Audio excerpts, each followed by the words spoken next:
Hey everyone, welcome to today's video. Today we're going to be looking at some of the state of the game changes, and basically I'm not here to give you a rundown of the state of the game. No. If you want to do that, I would recommend maybe Jetfort's video. He does a good complete breakdown. I, on the other hand, would like to discuss something that is stemming from there that the community will most likely have some interest in and will spark some conversation and affect the game going down henceforth. So the developers talked about enemy NPC nerfs. Now, this time they're nerfing specific things like the SMGs, the accuracy, grenade accuracy, and a whole bunch of other things that will influence the way the game's difficulty scales. Now, these difficulties, I didn't pay attention long enough to even stay, because once they said they didn't have any information for the raid, I'm not going to lie to you, my attention just was kind of waning back and forth. So I just decided to get up and go do something more productive, like, take care of, the kids in the house. It's a fun time right now. But basically, if you think about all of this, this means the game is going to receive some changes. But it seems like overall, that's something that the community's been asking for, but it doesn't necessarily answer some of the questions that really do harp or are really centered at the heart of everything that it regards the gameplay. So I'll tell you guys what that is, and that's basically the armor system. And if you even want to get further down the road, it's the loot reward system. There is really no way for you to max out your regular gear. I mean, you can get them to drop and then go add another stat that maxes them out. But a lot of people have been playing a lot of these missions through the prior difficulties and have not been able to find things that are worth their time, worth their use.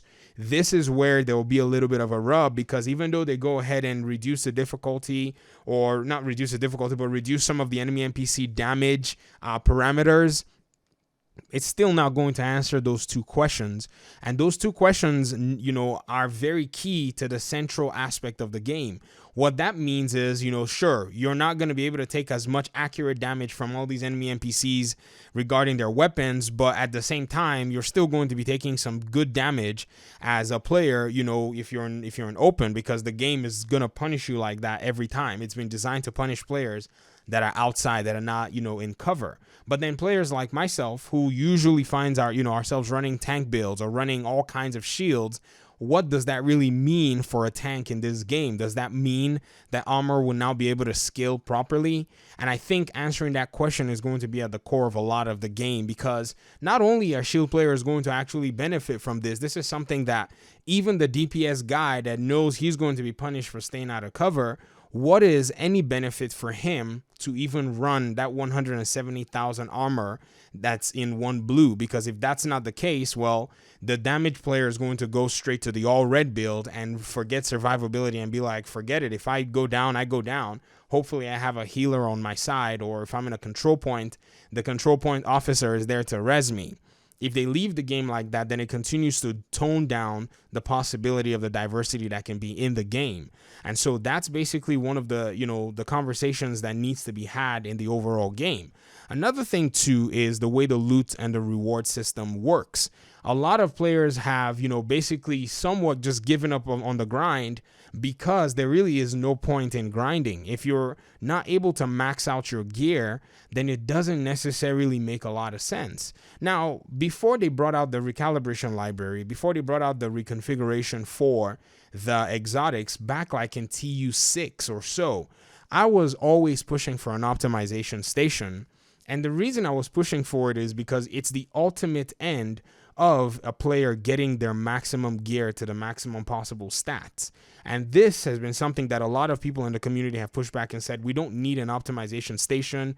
It's going to kill the game. But what's actually killing the game right now is the fact that the game doesn't feel rewarding. I think if you want to keep the game going, then you have to continue bringing content for the game rather than stifling everybody when they're grinding for loot.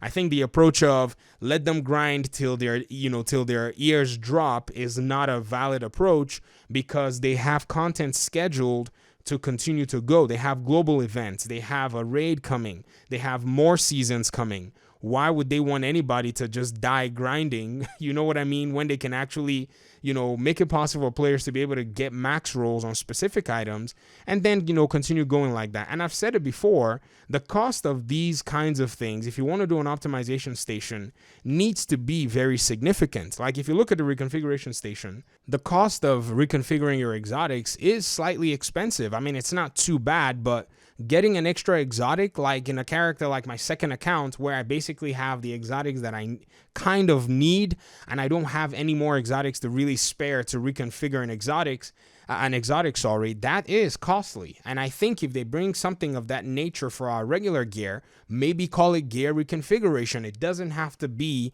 the optimization station. This is something that will allow for players to be able to say, okay, if I want to get my gear optimized, what do I need to sacrifice? What's going to be a fair trade for me to be able to get this one piece of sacrifice chess piece to get all max stats and all max rolls? Many players are willing to run all through the map of New York and Washington, D.C. to get everything that's needed to go around there. Now, if people say it's going to make the game boring, well, the game is going to be boring regardless when you farm, and you're not able to get the items that you need. These concerns have been in my topics for such a long time, but because of the way time flies and because, we've been getting a lot of different events going on in the game, I haven't really mentioned them in the more recent videos, and I feel like these things are going to help the game.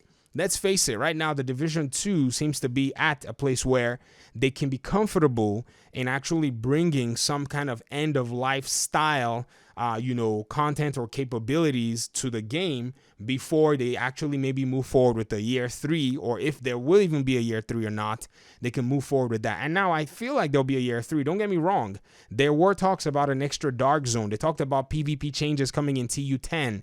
They talked about some other stuff, and so far it seems like they want to continue the narrative. And if they want to do that in a third year, then, I don't think they need to push this game past the third year, honestly.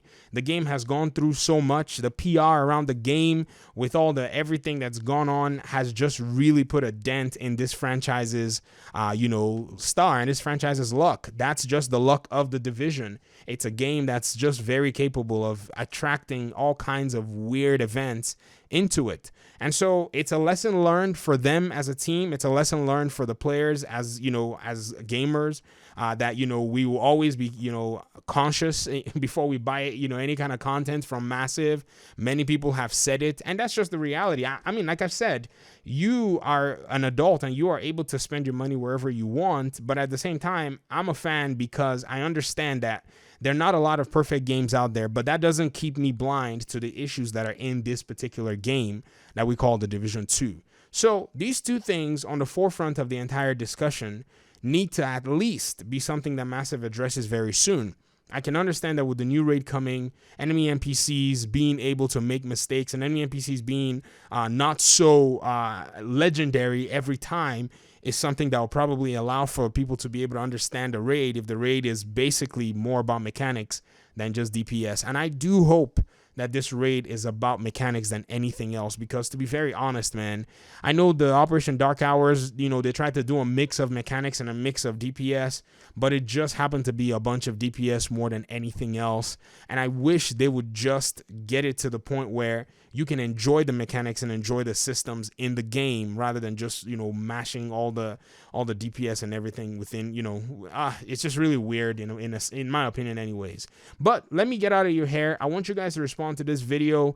Let me hear your thoughts in the comment section. There's so much right now that I know is on the community's mind, from reading comments, from seeing a lot of what people are talking about. It's just really evident that, the community still is pinpointing some things that are very unsatisfactory with this game.